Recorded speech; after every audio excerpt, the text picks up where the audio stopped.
Wema usio na mipaka una kilio. Hiyo ndio tafakari yetu ya siku ya leo. Ni mimi Mwalimu Peter nakukaribisha hapa Nuru ya Maisha.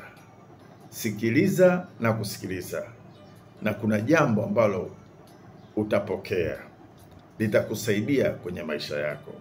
Karibu sana Nuru ya Maisha.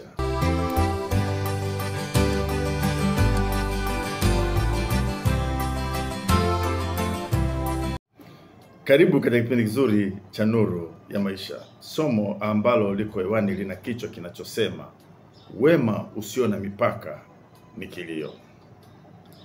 Wema usio na mipaka ni kilio. Tuanze tafakari yetu na jambo hili la kwanza. Maumivu katika maisha.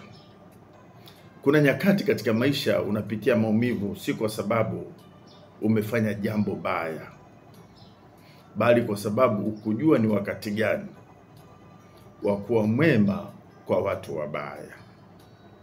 Wema ni tunda la Roho Mtakatifu. Lakini unapotenda wema pasipo hekima, unakaribisha kilio kwenye maisha yako. Mathayo 10:16 Biblia inasema hivi: tazama, mimi nawatuma kama kondoo kati ya mbwa mwitu. Basi iweni na busara kama nyoka, na kuwa pole kama ua. Wema ni baraka, lakini hekima ndio kinga yako inayokusaidia usikaribishe maisha ya kilio.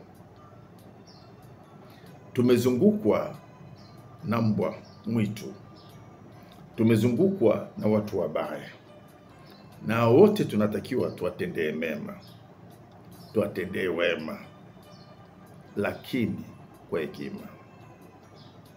Usipojua namna ya kutumia hekima ya Mungu,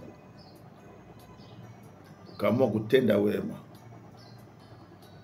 utajikuta unaingia kwenye maisha ya maumivu au ya kilio kwa sababu ya kukosa hekima katika kutenda mema. Jambo la pili, uhuru wa nafsi. Katika maisha kuna jambo kubwa zaidi, nalo ni kujizawadia uhuru wa nafsi. Uhuru wa nafsi unakusaidia kutoishi chini ya kivuli cha maoni ya watu. Amani ya kweli inaanza pale unaposema, sasa nitakuwa mimi, sio kile watu wanataka niwe. Amani ya kweli inaanza pale unapojua ya kuwa maoni ya wengine si lazima yaamue mwelekeo wa maisha yangu. Ukipata uhuru huu, unaanza kuishi maisha halisi, si maisha ya kuigiza. Maoni ya watu hayana mwisho, lakini utulivu wako unaanzia kwenye kujua wewe ni nani mbele za Mungu. Ni muhimu sana kujipatia uhuru wa nafsi ili uweze kuishi maisha ya ushindi kwenye maisha yako. Jambo la tatu, acha tabia ya kutaka kumbadilisha mtu, badilika wewe. Acha kubadilisha watu, badilika wewe. Au badilisha mazingira yako kama unayaona hayo mazingira yanakuumiza. Hii ni hekima ya juu. Huwezi kubadilisha tabia au fikra za mtu kwa nguvu. Mtu anaweza tu kubadilika akitaka au akipenda. Wewe unaweza kubadilika kimtazamo, kitabia. Unaweza kubadilika namna unavyofanya maamuzi, na kadhalika na kadhalika. Kumbuka, mabadiliko tunayohitaji kwa wengine yanaanza na wewe. Wewe unapobadilika ndani yako, ndiko kunakupelekea wanaokuzunguka wabadilike. Usijichoshe kubadilisha watu. Wengine hawapo kwenye maisha yako kubadilika. bali kukuonyesha namna ya wewe kukua. Badilika wewe, badilika mtazamo wako, badilisha mazingira unayoishi. Utapata furaha ya kweli na utafika mahali pale ambapo Mungu amekukusudia katika maisha yako. Hilo ni jambo la 3.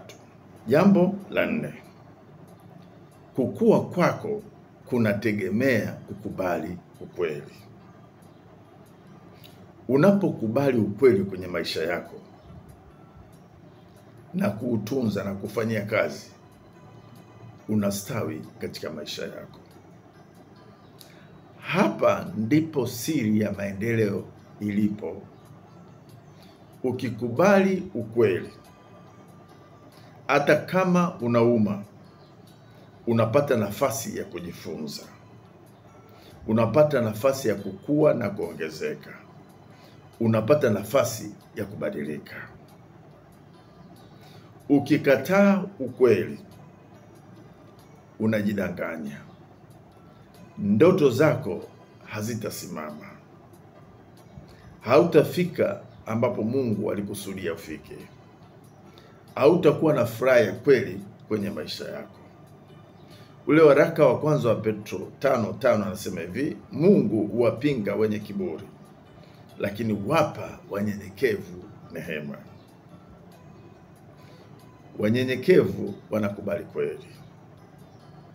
Wanyenyekevu wanakubali kubadilika. Kwa hiyo katika safari ya maisha yako, jifunze kukubali kweli. Japokuwa unauma, japokuwa wakati mwingine unaonekana kama unaaibisha, lakini kwa kweli hauaibishi, kwa sababu ndani yake kuna uponyaji mkubwa. Mungu akubariki sana. Mungu akupe kutunza haya mambo 4 ili maisha yako yapate kuwa ya furaha na yenye ustawi ule ambao Mungu amekusudia. Barikiwa sana. Amen.